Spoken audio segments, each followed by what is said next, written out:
Well, hi. Here I am in sunny Southern California, and here's my new friend. Do you see him? Isn't he gorgeous? Wait, let's see. Let's see. Yeah, he's a cutie pie, all right. And yeah, and he's in a field, and you can see the mountains in the background, kind of. Yeah. Anyway, he's just like out of nowhere. He's just on a hill someplace.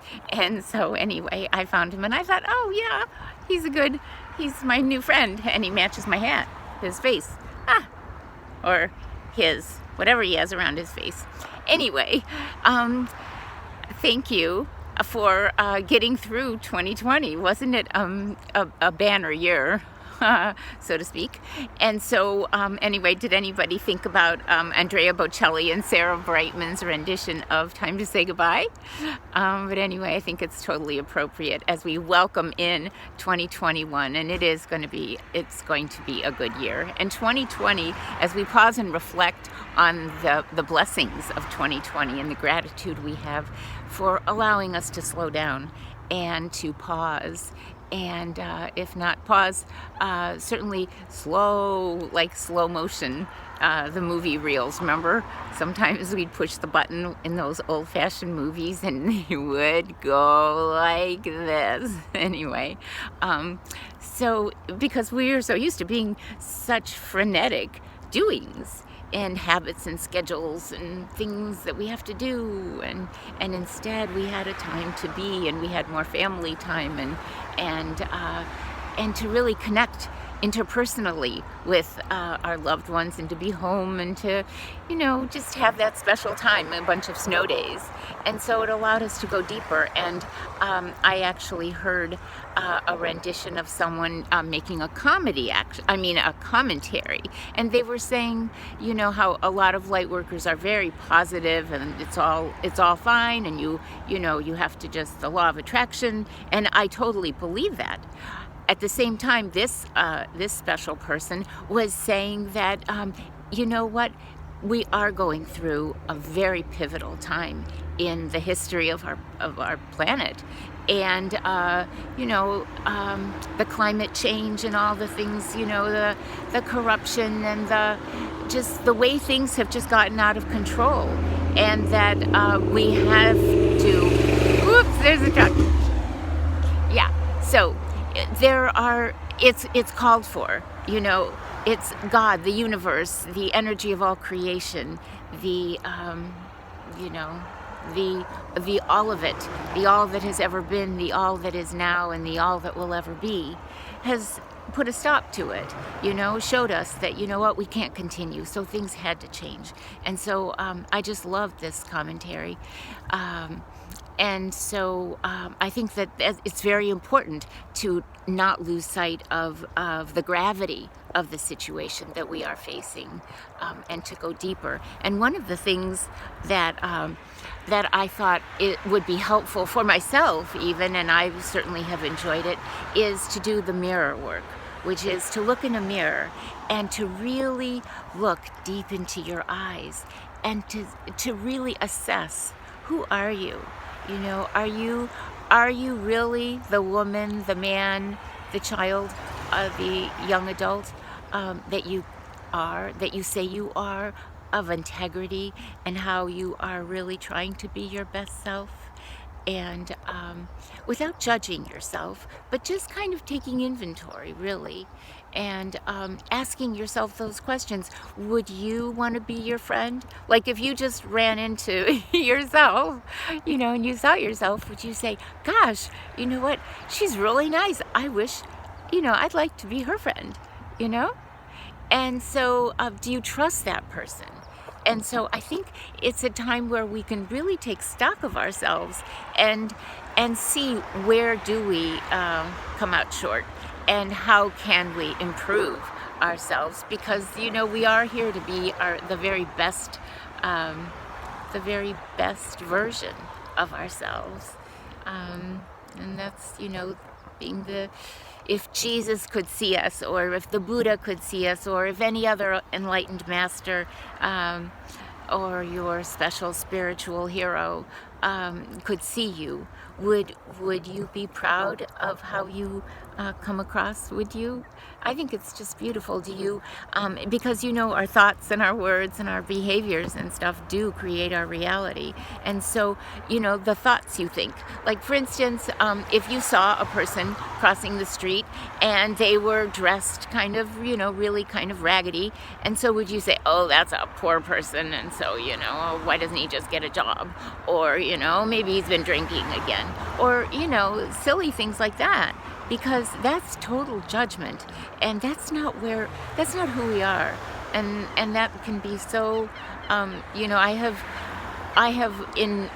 I remember one time in Long Beach at the aquarium. I was walking around there, and there were two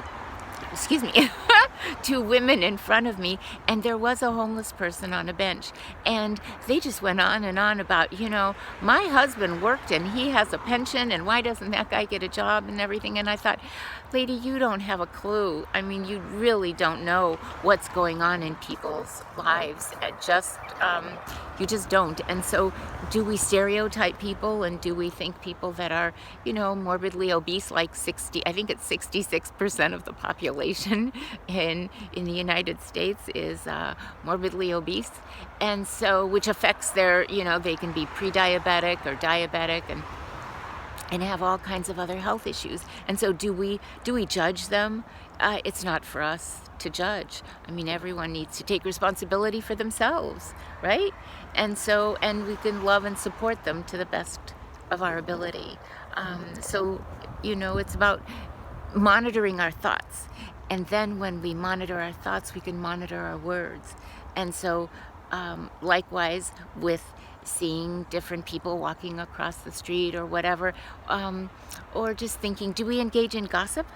Or do we give people the benefit of the doubt, because truly we have no idea what goes on in other people's lives. Just like when there's some type of an argument, do we think, oh, maybe we misinterpreted what the person did to us, or we, feel hurt, but maybe it's not even appropriate that we feel hurt, because again, we have no control over anyone else. And so who are we to say that person should or shouldn't have done something? Because there are no shoulds. there are no, what is it? Would've, coulda, shoulda.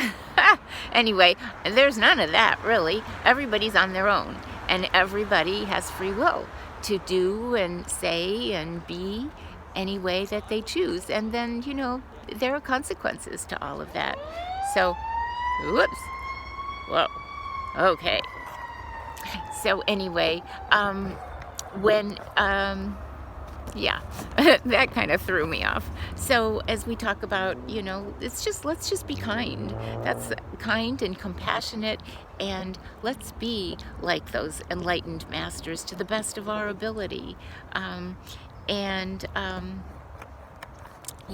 Because we just don't know people's wounds. We don't know their situations. We don't know if as children they were abandoned and they haven't been able to get over it. And of course, everybody can get over whatever is in their past with the right tools and with the right perspective.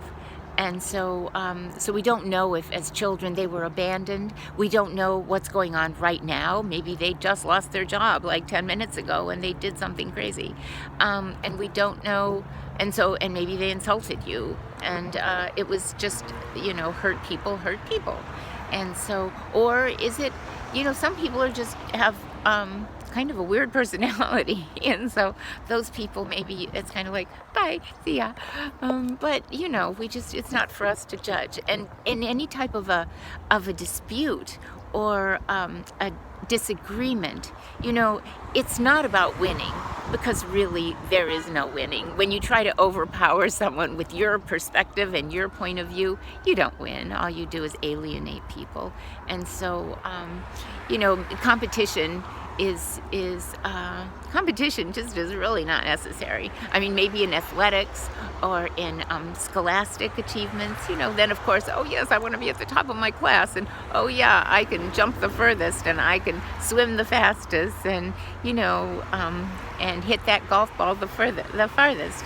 But in life, between two individuals, it's not about competing. It really isn't. It's kind of about looking at them and just, when somebody does something or something, just hug them and just say, okay, I'm trying to understand, and I know you didn't mean it, because you're my friend and we're talking together. So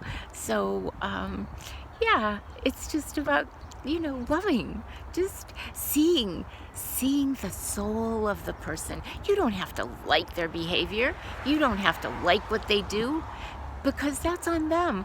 But you have to love their soul, because they are an aspect of all of creation, which is just so miraculous. I think so.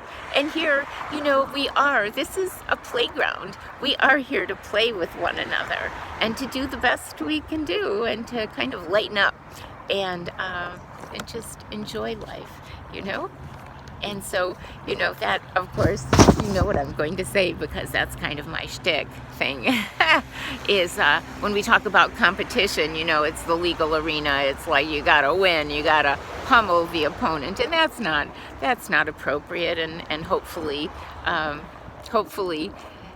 things will change there. But again, it's going back to the mirror work and being proud of who you see, of that reflection. And we talked about Narcissus a couple days ago, and Narcissus, who fell in love with his reflection. Well, we're not asking ourselves to go that far, because that's too far. But it is about loving ourselves in a healthy way and seeing the good. And so as we said goodbye to 2020, yes, we are welcoming 2021 with open arms and optimism and enthusiasm, and so we shall experience that. And so with that note, I wish you a beautiful day, and I'll talk to you again soon. Bye. I love you.